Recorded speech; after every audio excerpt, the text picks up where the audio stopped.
Why is it that 2 billion people, 25% of the world, have to struggle with their hair?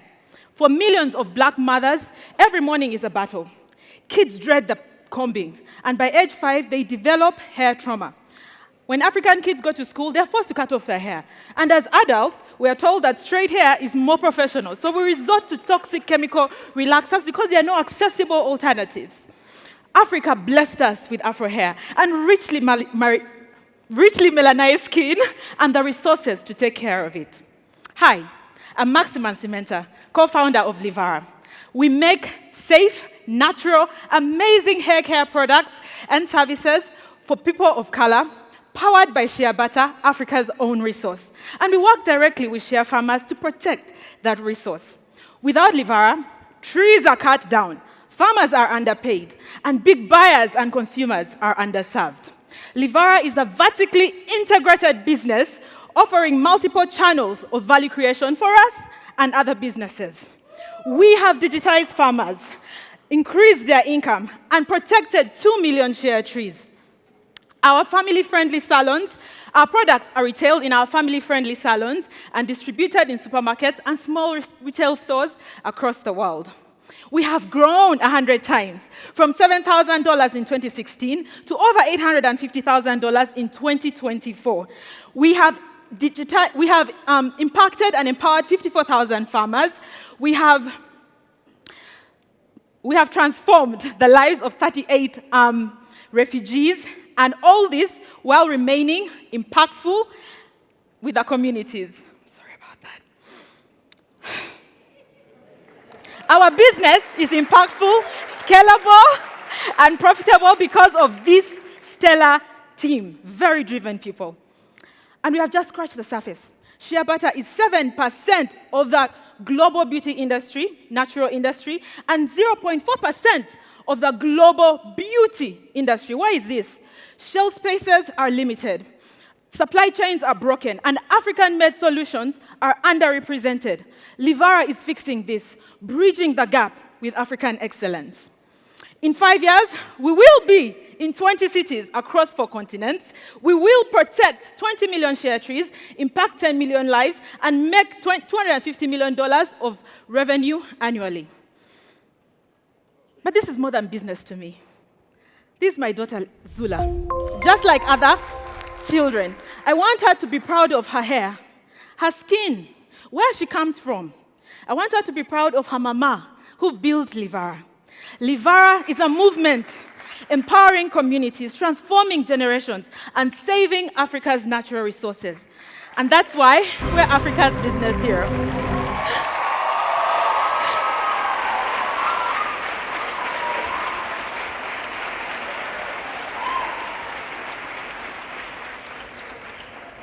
Maxima, you have 13 minutes with the judges. Let's start off with you, Judge Ibukun. Thank you. Your energy is infectious. Thank you. I think you're so passionate about what you do, and yes. I'm so proud of that. And yes, power to the African air.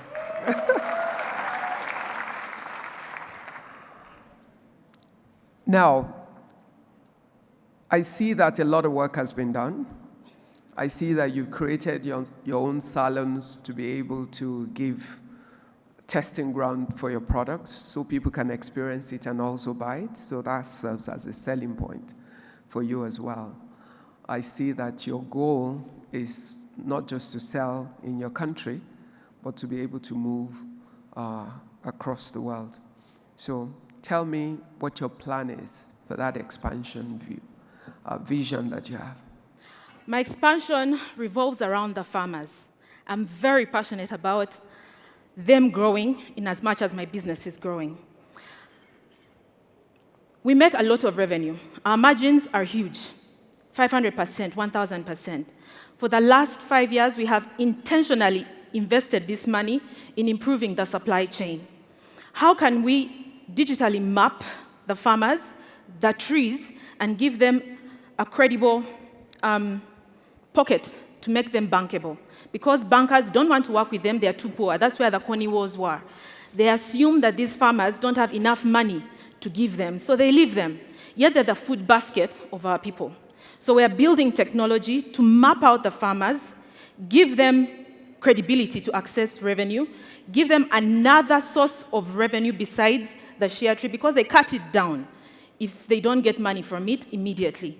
The shea tree takes 25 years to grow, can live on for 300 years, but it's quick money for them from charcoal. So if I can map out the farmers well, then I can scale. Last year, we spent the whole year training my team with the Stanford Seed Program, preparing for me to leave to go to Stanford, where I'm currently doing my MBA, but not necessarily to study, to position the company so that we access these markets, generate revenue, and impact the farmer and African women. I want my children to be proud of me and proud of what we are taking to Africa, to the world.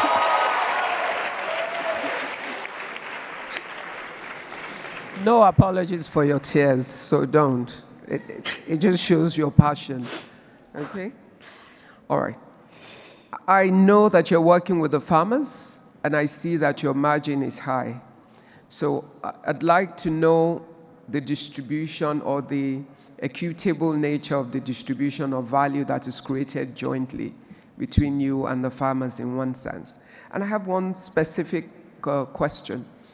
In 2024, the records we have shows your year-on-year growth, and you were doing well in 21, 22, 23. 22 was your best year on record there. 23, there was a major dip. And then in 24, there was an even greater dip in terms of year-on-year growth. All right, but your profitability, well, your net profit did reflect for those years. So what was going on in that period? Yeah, so post-COVID, we 4x our revenue. Why? Because we started testing out regional salons. Salons for us are a marketing agenda. It's where we sell the most products. So we set up salons in residential areas to test the market and see if it works. It worked. Our revenue increased. After that, we started seeing supply chain operations problems, because as we were scaling, out of the 100 staff we have, 80% are hairdressers. They are, at best, senior 2 people. They don't understand professionalism. So we scaled back to retrain the team, because they are our bread and butter. Without them, we can't grow. So because of that, we scaled back, trained the team, and then I started focusing a lot on the supply chain side of things. For me to go and pretend that I'm in the US with a broken supply chain, it doesn't make sense. I'll end up killing the farmers instead and killing my business. So I resorted to building the team, having franchise models in a book that works. And then now we are ready for growth. Without that, the growth would be shaky and we would break. I like orderly systems. Yes.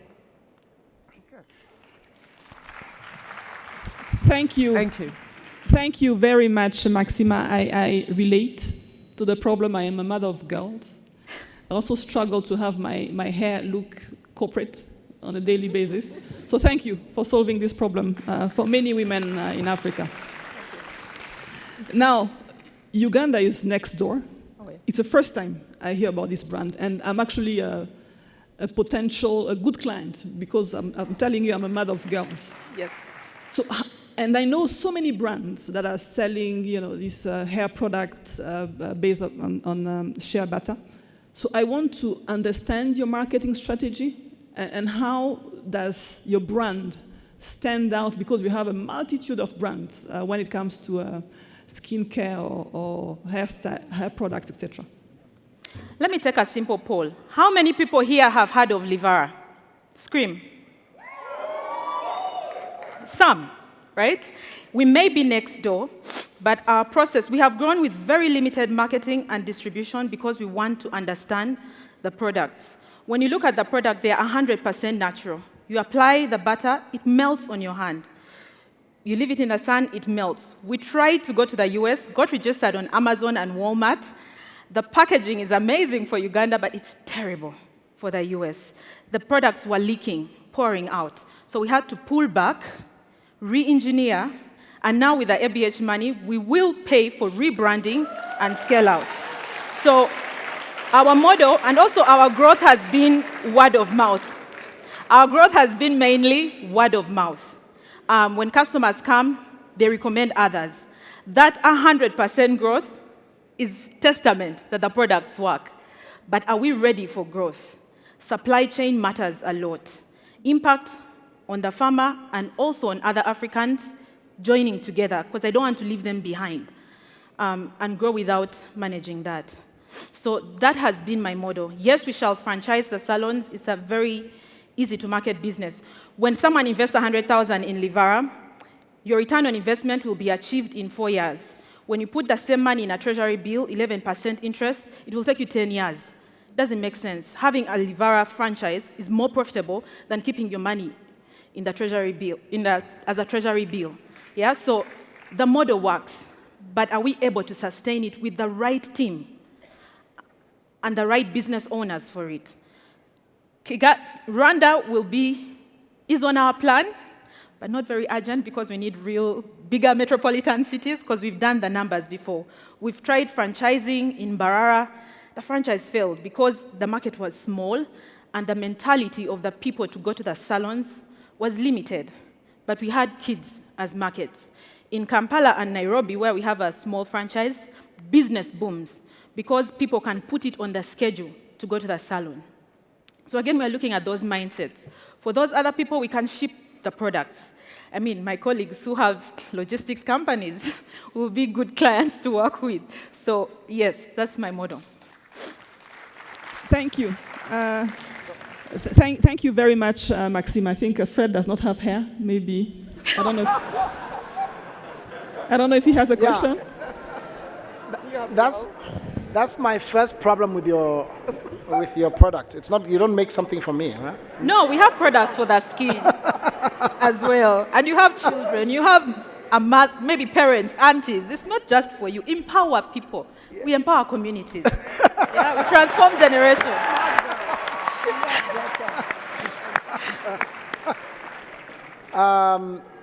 So I see you at Stanford doing your MBA.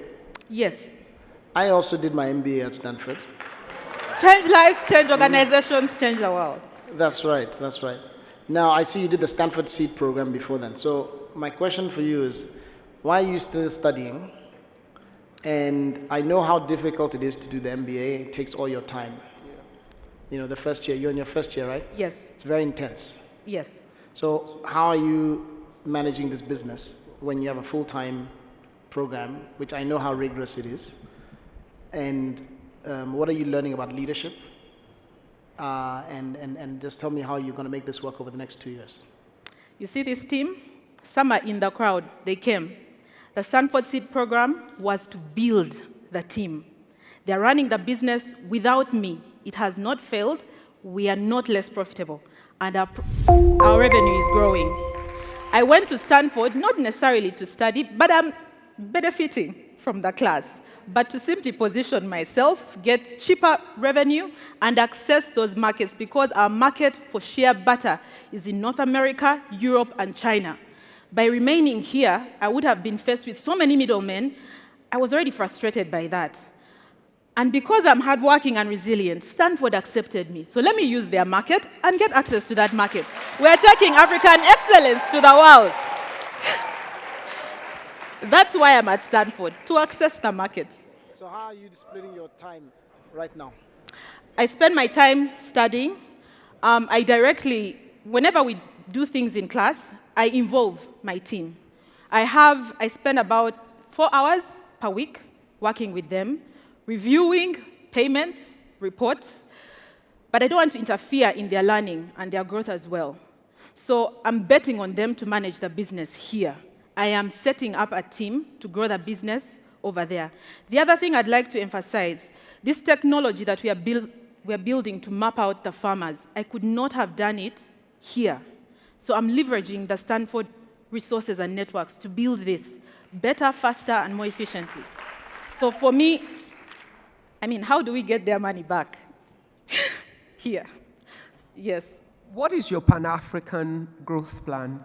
Because I like the China, I like the European, but you also have a lot of retail products that are more useful for the African market in itself. And the challenge with the cosmetic and beauty part is so fragmented. Within each country, there's so many different little brands. So what is your strategy for becoming the African brand in the middle of that? It has taken me 10 years to grow because, unfortunately, the mindset for many people is that the Western and Eastern products are superior to ours. My goal is to get Livara there and credibility and come back here. Otherwise, then the growth will continue being slower. The other thing is that when a product thrives there, then it's easier to sell back. I would want Africans to 100% be proud of the products that are made here. But it's a journey that will take me too long if I'm focused here. How do I shortcut that? Go, set up, come back when the product is known, and then grow in 20 cities across 4 continents, but first Africa. My heart is here, but I need people to believe in who they are. And if I believe in my hair, my skin, and who I am, then I can think, I can innovate. But it has to come from somewhere else first. So that's the unfortunate truth. But it will change.